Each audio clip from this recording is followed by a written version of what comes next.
Welcome students, मैं अरशाद अहमद और आज के इस वीडियो में हम क्लास 11 फिजिक्स का unit number 3 laws of motion continue करने जा रहे हैं।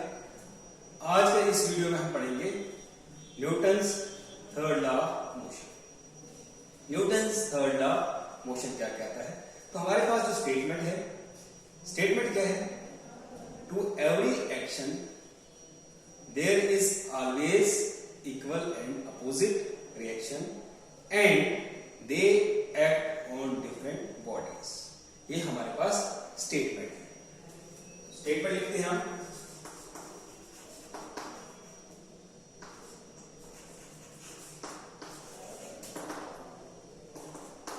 To every action there is always equal and opposite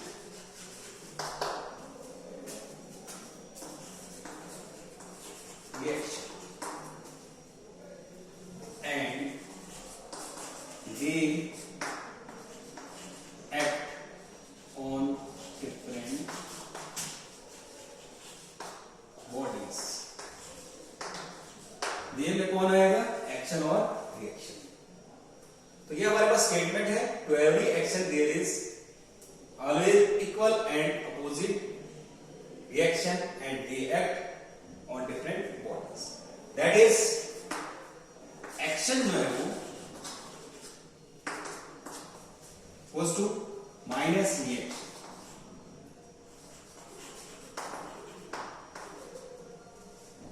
अब सपोज करते हैं इसमें जो रिएक्शन होगा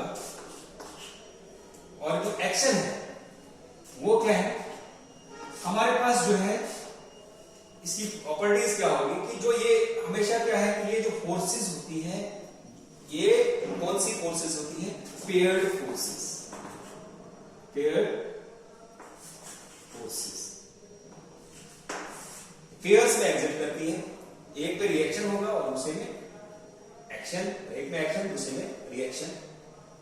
और इनका नेचर जो है, फोर्सेस का नेचर जो है वो क्या? सेम नेचर की फोर्सेस होंगी। उनका मैग्नीट्यूड जो है वो इक्वल होगा और अपोजिट डायरेक्शन में होगा। उसके बाद जो है ये वाली फोर्सेस जो है वो, ये लॉ जो है हर एक चीज के लिए एप्लीकेबल है, हर फोर्सेस के लिए, चाहे वो ग्रेविटेशनल फोर्सेस है, न्यूक्लियर फोर्सेस है, वीक फोर्सेस है वगैरह वगैरह, हर एक फोर्स के लिए जो है वो एप्लीकेबल है ये लॉ। उसके बाद नेक्स्ट क्या है? इसके लिए जो है हमें जो है ऑब्जेक्ट रेस्ट पे भी अगर हो, ये रेस्ट के लिए भी है और मोशन के लिए भी, ये मोशन में भी एप्लीकेबल है और रेस्ट में, चाहे ऑब्जेक्ट जो है वो रेस्ट में है या मोशन में है, ये दोनों के लिए जो है एप्लीकेबल है। और उसके बाद नेक्स्ट, जब ये फोर्सेस एक्ट कर रही हो तो जरूरी है कि जो है जो ऑब्जेक्ट्स हो वो आपस में जो है वो कांटेक्ट में हो, या अगर वो अपार्ट है तो भी जो है ये असर दिखाएगा। अब फॉर एग्जाम्पल अगर वो अपार्ट है, जैसे हमारे पास दो मैग्नेट्स हैं और दोनों मैग्नेट में क्या है? मैग्नेटिक फोर्स है। अब एक मैग्नेट दूसरे के ऊपर फोर्स लगा रहा है, दूसरा मैग्नेट पहले के ऊपर फोर्स लगा रहा है, तो इसमें जो है अगर वो दूर है तो भी जो है वो फोर्सेस जो है वो एक्सपीरियंस होगा, एक्शन और रिएक्शन होगा। और अगर कांटेक्ट में है, फॉर एग्जाम्पल अगर ये जो है क्लासरूम में जो है डेस्क है, अब जो डेस्क है वो डेस्क जो है वो क्या कर रहा है? ये क्लासरूम की सरफेस है, इसके ऊपर जो है डेस्क है और डेस्क जो है वो जो है एक्शन कर रहा है और एक्शन जो है उसके बराबर है वेट के बराबर, और वेट किसके बराबर होता है? mg। और वापस जो है ये भी जो है इसको अपवर्ड जो है पुश कर रहा है और वो जो है जो रिएक्शन होगा वो भी कितना होगा? mg। ये रिएक्शन है और ये एक्शन है, और यहीं से हमें दिख रहा है कि ये पेयर्ड में है फोर्सेस।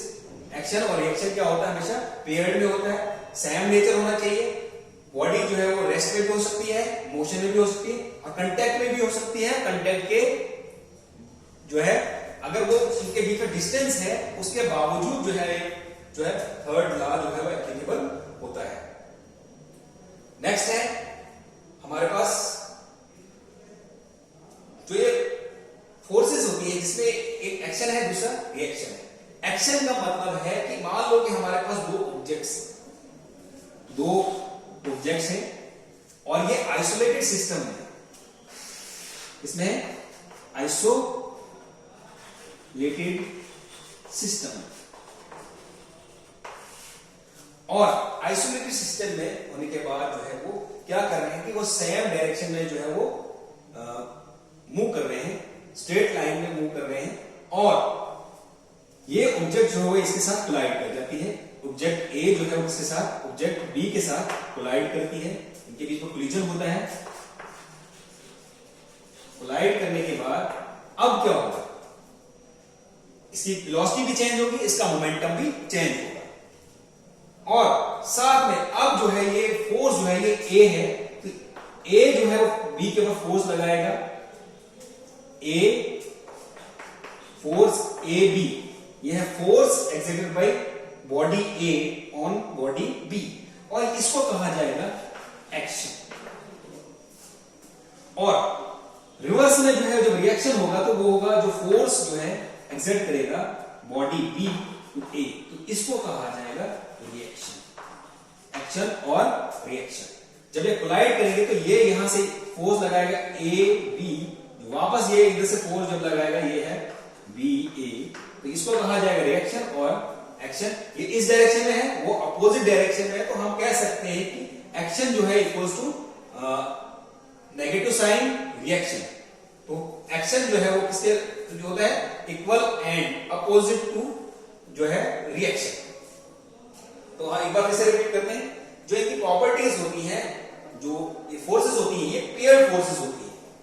पेयर्ड फोर्सेस मतलब कोई भी ऑब्जेक्ट के ऊपर जो है अगर ये एक एक्शन हो रहा है दूसरा रिएक्शन हो रहा है तो वो पेयर्ड में होंगे और साथ में ये भी होगा कि उनका मैग्नीट्यूड इक्वल होगा, मैग्नीट्यूड जो है वो इक्वल होगा और दूसरा इनका नेचर जो है वो सेम होना चाहिए। ऑब्जेक्ट जो है अगर रेस्ट में होगी तो भी जो है ये लॉ एप्लीकेबल है, या अगर वो मोशन में है तब भी जो है दो ऑब्जेक्ट्स के बीच में, दो बॉडीज के बीच में जो है वो इक्वल और अपोजिट जो है रिएक्शन होगा। उसके बाद ऑब्जेक्ट कांटेक्ट में है या अपार्ट है तो भी होगा, इसकी मैंने आपको एग्जांपल बोली। और नेक्स्ट ये जो है ये हर एक थर्ड लॉ जो है एप्लीकेबल जो है वो for all type of forces. अब जैसे हमारे पास फोर्सेस कौन कौन सी है, ग्रेविटेशनल फोर्स है, उसके बाद जो है इलेक्ट्रोस्टैटिक फोर्स है, मैग्नेटिक फोर्स है, उसके बाद हमारे पास जो है वीक फोर्सेस हैं, न्यूक्लियर फोर्सेस हैं, तो वगैरह वगैरह। तो हर एक फोर्सेस के लिए जो है वो एप्लीकेबल होता है। अब ये जो एक्शन और रिएक्शन है इसको हम प्रूफ कर सकते हैं। प्रूफ कैसे करेंगे, क्योंकि हम कैसे लेंगे, हम एक आइसोलेटेड सिस्टम लेंगे और आइसोलेटेड सिस्टम में दो बॉडीज हैं जिनका मास है, अलग अलग मास है और मास मान लो तो m1 और m2 है, उनके ऊपर वेलोसिटी जो है इनिशियल वेलोसिटी u1 है, v1 u2 है और उसके बाद जो है जब वो कोलाइड करती है तो उनकी जो है वेलोसिटी चेंज होती है और वेलोसिटी जब चेंज होगी तो उसकी वजह से क्या होगा, उनका लीनियर मोमेंटम जो है वो चेंज होगा और जब लीनियर मोमेंटम चेंज होगा तो वो हम उसके बाद जो है हमें पता है कि जो law of conservation of linear momentum है, तो चेंज इन लीनियर मोमेंटम जो है उसका जो सम होता है वो 0 के बराबर होता है, वो देखेंगे और उसके बाद उसको आगे डिराइव करेंगे।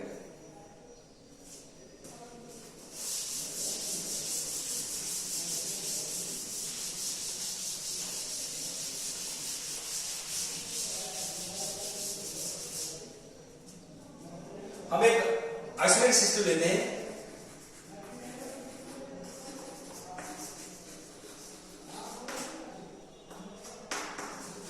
system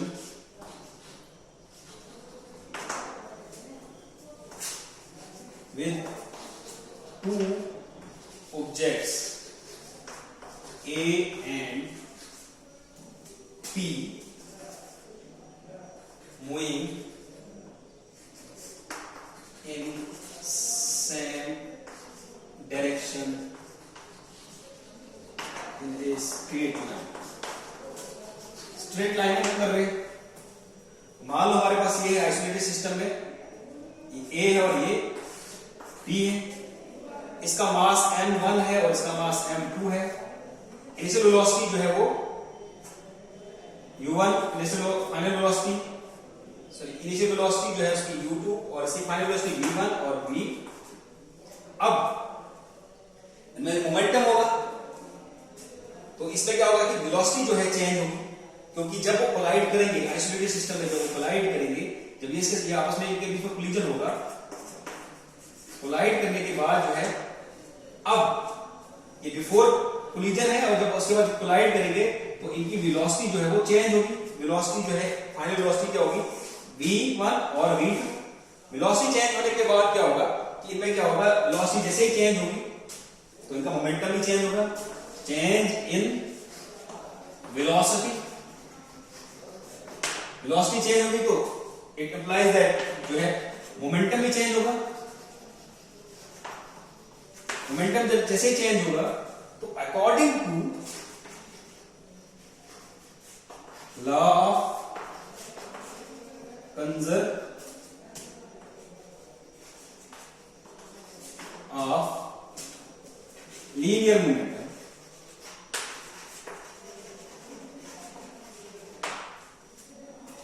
जो चेंज इन टोटल चेंज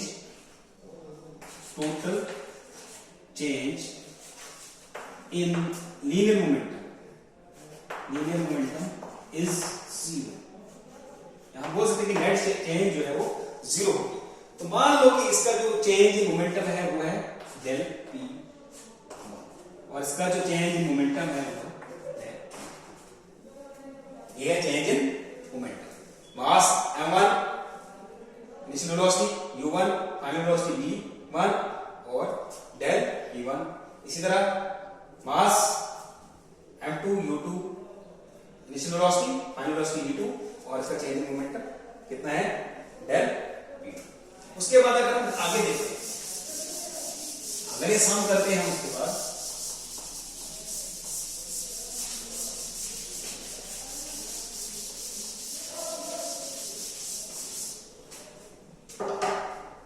सम अगर करेंगे therefore sum total change in linear momentum जो है उसका सम जो है उसके बराबर होता है जीरो के बराबर। और अब जब इसको ट्रांसपोज करेंगे उस साइड तो क्या आएगा P1 वेक्टर तो minus P2।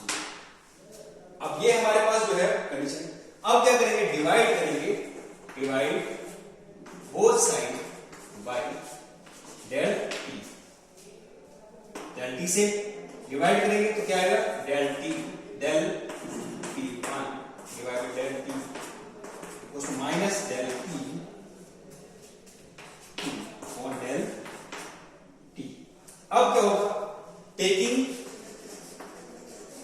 Limit del T approaches to zero both side, इसे दोनों साइड लेंगे तो क्या होगा, ये किसमें कन्वर्ट होगा D P upon D T तो माइनस P2 अपॉन dt। अब ये हमारे पास क्या है, ये है rate of change of linear momentum, rate of change of linear momentum on object first, ये है rate of change of linear momentum on object second. तो ये इसके बराबर है, ये है rate of change of linear momentum due to by object first due to second और same side rate of change of linear momentum by second object. इसके बराबर बराबर होगा ये। अब rate of change of momentum according to second law किसके बराबर होता है? वो होता है फोर्स के बराबर, नेट फोर्स के बराबर। यहाँ पर ए और यहाँ माइनस साइन है तो यहाँ पर बी। ये है force exerted by body first to second या बॉडी ए टू बी, और ये है force exerted by body second on first. तो इसको हम बोलेंगे एक्शन, और ये हमारे पास है माइनस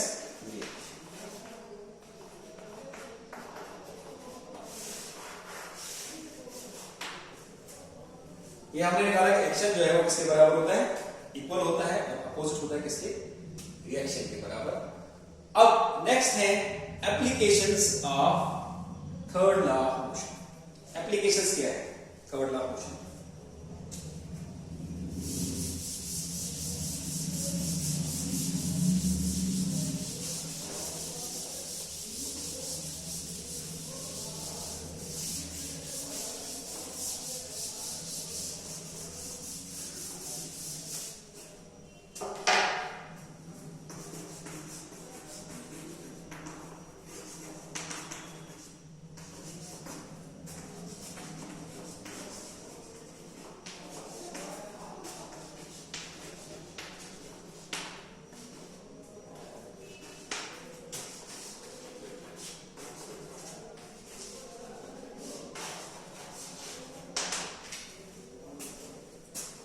सबसे पहले की एप्लीकेशन जैसे है, हम देखें डे टू डे लाइफ में जो है बहुत सारी ऐसी एप्लीकेशंस हैं थर्ड लॉ की।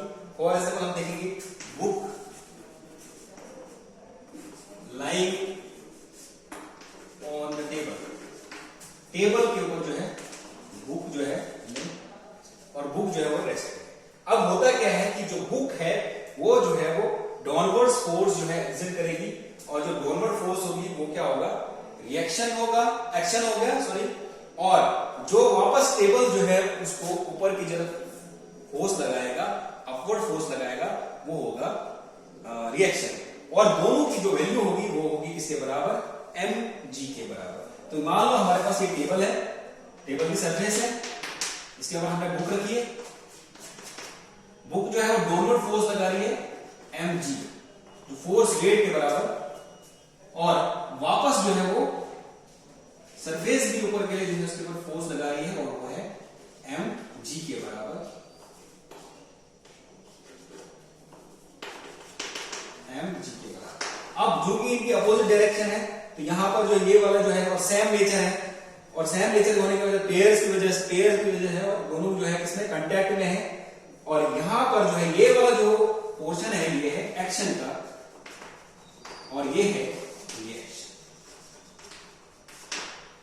इसी तरह बहुत सारी चीजें जो है वो सरफेस के ऊपर लाई करती है।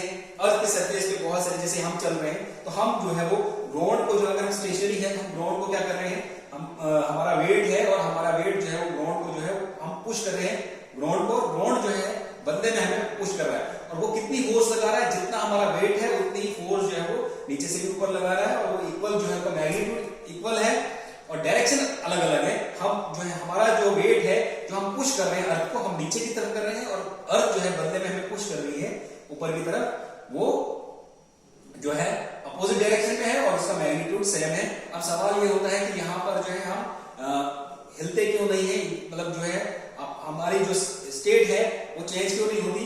क्योंकि इसका मैग्नीट्यूड इक्वल है, इसकी वजह से जो है वो नेट रिजल्टेड जो है वो रिजल्टेड फोर्स जो है हमारे पर 0 आती है, और हम जो है वो जिस स्टेट में है उसी स्टेट में रहते हैं। दूसरी एप्लीकेशन है वॉकिंग।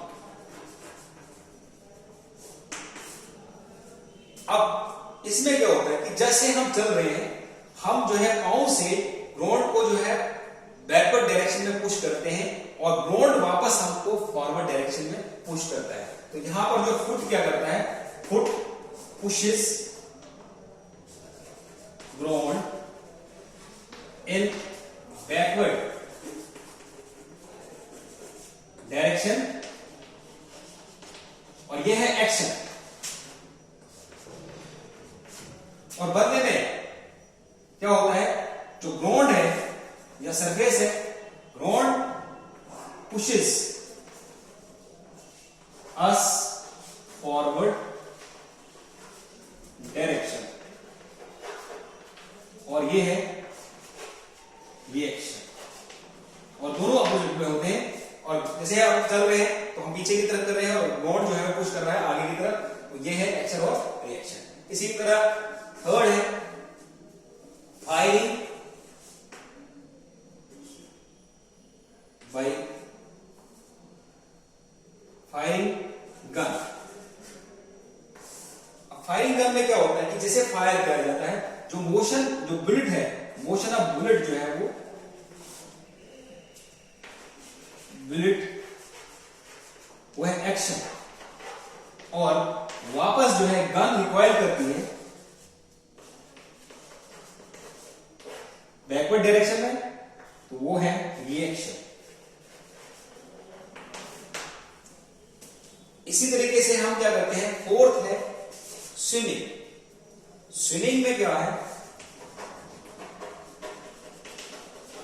हम स्विम कर रहे हैं और अपने हाथ से पानी को जो है बैकवर्ड डायरेक्शन में पुश कर रहे हैं, और बदले में क्या कर रहा है, जो वाटर है वो हमें फॉरवर्ड डायरेक्शन में पुश कर रहा है। तो जो हम पानी जो है वो बैकवर्ड डायरेक्शन में जो हम जो है पुश कर रहे हैं वो है एक्शन, और पानी जो है हमें फॉरवर्ड डायरेक्शन में पुश कर रहा है वो है रिएक्शन। इसी तरीके से हमारे पास अगला है rebonding of ball from the surface. Surface से जो है बॉल जो है जब हम फेंक रहे हैं वो रिबॉन्ड होता है।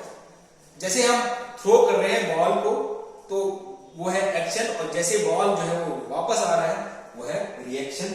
इसी तरीके से हमारे पास बहुत सारी डेली लाइफ में एग्जांपल्स आती हैं, डे टू डे लाइफ में, जो जिसके ऊपर जो है वो थर्ड लॉ ऑफ मोशन जो है वो गवर्न करता है, उसके ऊपर जो है वो काम करता है, और उसके ऊपर जो है वो ये प्रिंसिपल है थर्ड लॉ ऑफ मोशन जो है उसका जो है वर्क आउट करता है। ऐसी बहुत सारी एक्टिविटीज हैं जहां पर थर्ड लॉ ऑफ मोशन जो है यूज होता है।